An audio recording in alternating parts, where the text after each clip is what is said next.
अगर कोई इंसान आधी रात को एक ऐसे मंदिर में घुस जाए जहां लोग मानते हैं कि भगवान स्वयं विराजमान है और वो लालच में अंधा होकर भगवान की मूर्ति ही चुरा ले जाने की कोशिश करे, तो क्या होगा? क्या भगवान उसे रोकेंगे या फिर कुछ ऐसा होगा जिसे देखकर सुबह पूरे शहर के लोग डर जाएंगे? ये कहानी उड़ीसा के पवित्र शहर पुरी की है। समुद्र की लहरों से घिरा ये शहर सदियों से भक्ति और आस्था का केंद्र रहा है। यहाँ दूर दूर से लोग जगन्नाथ के दर्शन के लिए आते हैं। विशाल और भव्य जगन्नाथ टेम्पल की ऊंची ऊंची दीवारें, उसकी प्राचीन शिल्पकला और मंदिर के ऊपर लहराता पवित्र ध्वज इस बात का प्रतीक है कि यहाँ सिर्फ पत्थर की मूर्ति नहीं बल्कि स्वयं भगवान का वास माना जाता है।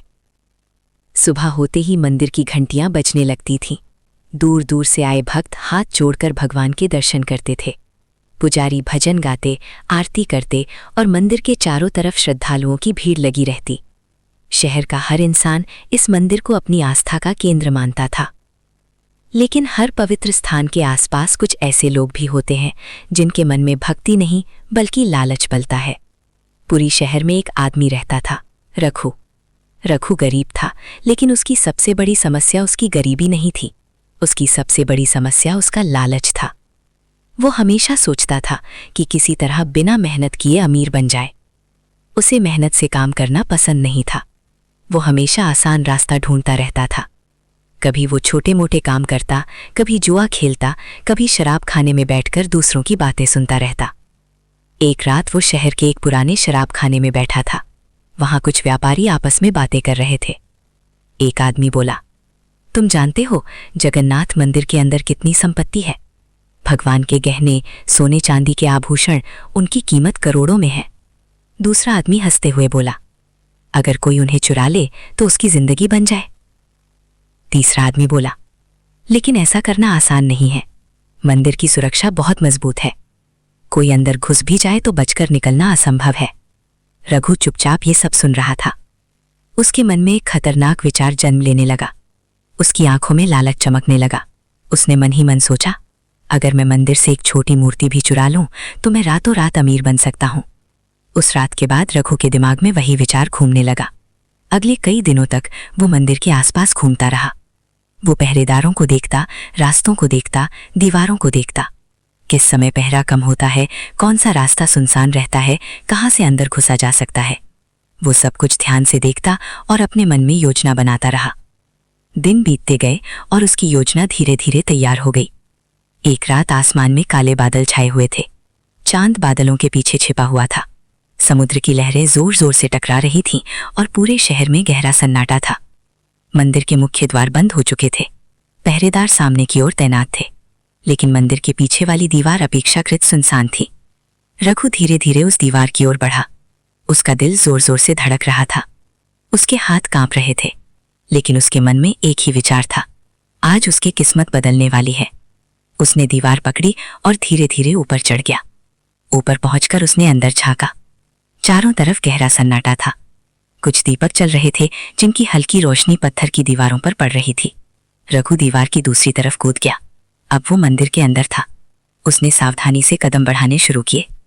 हर कदम पर उसे डर लग रहा था, लेकिन लालच उसे आगे बढ़ा रहा था। मंदिर की लंबी गलियों में उसके कदमों की हल्की आवाज गूंज रही थी। कुछ जगहों पर दीपक चल रहे थे, कहीं कहीं धूप की हल्की सुगंध हवा में तैर रही थी। कुछ ही देर में वो गर्भगृह के पास पहुंच गया। वहां दीपक की रोशनी में भगवान जगन्नाथ की मूर्ति चमक रही थी। मंदिर में गहरी शांति थी। ऐसा लग रहा था जैसे समय थम गया हो। एक पल के लिए रघु रुक गया। उसके मन में अचानक एक अजीब सा डर आया, जैसे कोई अदृश्य शक्ति उसे देख रही हो। लेकिन अगले ही पल उसने अपने डर को झटक दिया। वो धीरे धीरे आगे बढ़ा। उसने हाथ बढ़ाया और भगवान की मूर्ति को छू लिया। जैसे ही उसने मूर्ति को उठाने की कोशिश की, अचानक मंदिर के अंदर तेज हवा चलने लगी। दीपक जोर जोर से हिलने लगे। मंदिर की घंटियां अपने आप बजने लगीं। रघु घबरा गया। उसने जल्दी जल्दी मूर्ति उठाने की कोशिश की, लेकिन उसी क्षण उसे ऐसा महसूस हुआ जैसे किसी ने उसका हाथ पकड़ लिया हो, बहुत मजबूती से।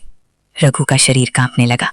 उसने तुरंत पीछे मुड़कर देखा, लेकिन वहां कोई नहीं था। फिर भी उसका हाथ मूर्ति से अलग नहीं हो रहा था। उसने जोर लगाया, पूरी ताकत लगा दी, लेकिन उसका हाथ जैसे मूर्ति से चिपक गया था। अब उसके चेहरे पर डर साफ दिखाई दे रहा था। उसने फिर कोशिश की, लेकिन उसका हाथ नहीं छूटा। समय बीतता गया, रात और गहरी होती गई। मंदिर के अंदर अजीब सी आवाजें गूंजने लगी। कभी हवा तेज चलती, कभी अचानक सब शांत हो जाता। रघु अब बुरी तरह डर चुका था।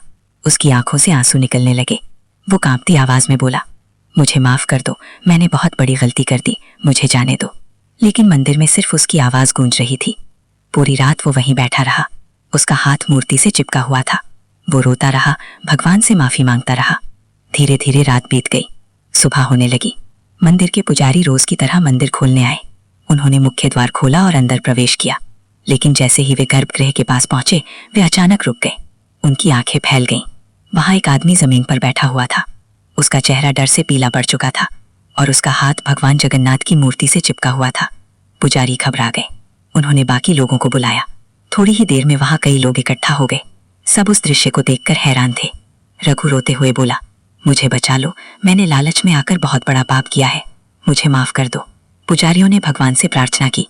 कुछ देर बाद धीरे धीरे उसका हाथ मूर्ति से अलग हो गया। रघु जमीन पर गिर पड़ा और फूट फूट कर रोने लगा। उस दिन के बाद उसकी जिंदगी पूरी तरह बदल गई। उसने चोरी छोड़ दी। वो रोज मंदिर आने लगा। वो मंदिर की सफाई करता, भक्तों की मदद करता और भगवान के सामने घंटों बैठकर प्रार्थना करता। पुरी के लोग कहते हैं, जिस आदमी ने कभी लालच में भगवान की मूर्ति चुराने की कोशिश की थी, उसी आदमी को भगवान ने उसी रात सच्ची भक्ति का रास्ता दिखा दिया और वो आदमी बाद में भगवान जगन्नाथ का सच्चा भक्त बन गया।